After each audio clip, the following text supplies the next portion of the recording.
Hello అందరికీ welcome back to Archana vlog. ఈ video వచ్చేసి మా మార్ నైవేద్యం వీడియో. అంటే మేము లాస్ట్ వీక్ మల్లనకు పెట్టుకున్నాం కదా. సో ఎగ్జాక్ట్గా 1 వీక్కి అంటే లాస్ట్ సండే పెట్టుకుంటే ఈ సండే మళ్ళీ మార్ నైవేద్యం అనేది పెడతాము. ఇక్కడ మా నాన్నమ్మ అయితే మార్ నైవేద్యంకి బెల్లపన్నం ఇంకా పసుపన్నం అయితే వండుతుంది. అంటే మళ్ళీ ఈరోజు 2 బోనాలు చేస్తాము, బెల్లపన్నం పసుపన్నం. ఇంకా నెక్స్ట్ అయితే మా అమ్మ ఇక్కడ పూలైతే కొచ్చుతుంది. అంటే లాస్ట్ వీక్ దండలు కట్టాం కదా, సో సేమ్ అలాగే లాస్ట్ వీక్ వచ్చేసి 19 కట్టాము.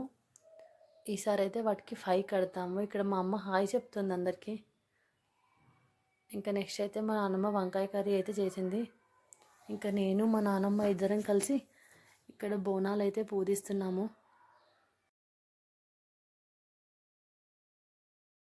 ఇంకా బోనాలు అయితే పూర్తి చేసి వాటికి పూతగంధం అయితే వేసాము బోనాలకి. అంటే పూతగంధం లాస్ట్ వీక్ మేము డోర్లకు వేసాం కదా, సేమ్ అలాగే మళ్ళీ అనే డోర్లకు వేసాము. యాక్చువల్లీ ఆ క్లిప్ అయితే మిస్ అయిపోయింది. ఇక్కడ మా అమ్మ అయితే పూలదండలు కడుతుంది మల్లెన తొట్లకు. మీకు ఎవరికైనా ఐడియా ఉందా మల్లెన తొట్లే అంటే? ఇలా 21 దండ కానీ 19 దండ కానీ 13 దండలు కానీ కడతారు. లాస్ట్ వీక్ వచ్చేసి 19 కట్టాము, ఈ వీక్ వచ్చేసి 5 కట్టినాము. ఇంకా ఇక్కడ మా అమ్మ మా పాపకి కాళ్ళకి పసుపు అయితే పెడుతుంది. అసలు తనకి ఎంత ఇంట్రెస్ట్ అంటే పసుపు పెట్టుకోవడం, కాళ్ళకి పసుపు పెట్టుకోవడము, ఇంకా గంధం పెట్టుకోవడము, ఇలాంటివన్నీ మా పాపకు చాలా ఇంట్రెస్ట్.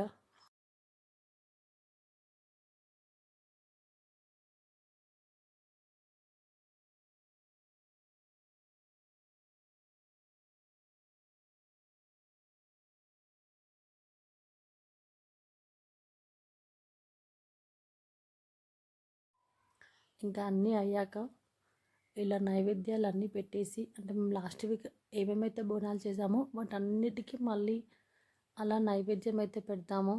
బెల్లపన్నం, పసుపన్నం, వంకాయ కర్రీ, చారు, పెరుగు, నెయ్యి అన్నీ వేసి నైవేద్యం అయితే పెడతాము. నెక్స్ట్ అయితే మా అమ్మ నైవేద్యాలు అన్నీ పెట్టి కొబ్బరికాయ అయితే కొడుతుంది ఇక్కడ.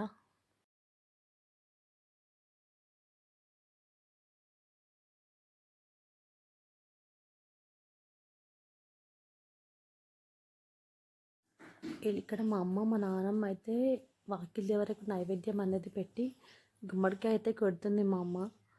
అంటే అలా ఎందుకు చేశారంటే మనం నైవేద్యం అనేది భూమాతకు కూడా పెడుతున్నట్టు. నెక్స్ట్ అయితే అక్కడ ఒక హోల్ చేసి ఆ హోల్లో నైవేద్యం అయితే పెట్టారు. యాక్చువల్లీ ఆ క్లిప్ అయితే మిస్ అయిపోయింది. ఇంకా అంతా అయ్యాక దేవుడి దగ్గర పెట్టిన నైవేద్యం అలా పచ్చటాకులో తింటే ఎంత బాగుంటుందో కదా.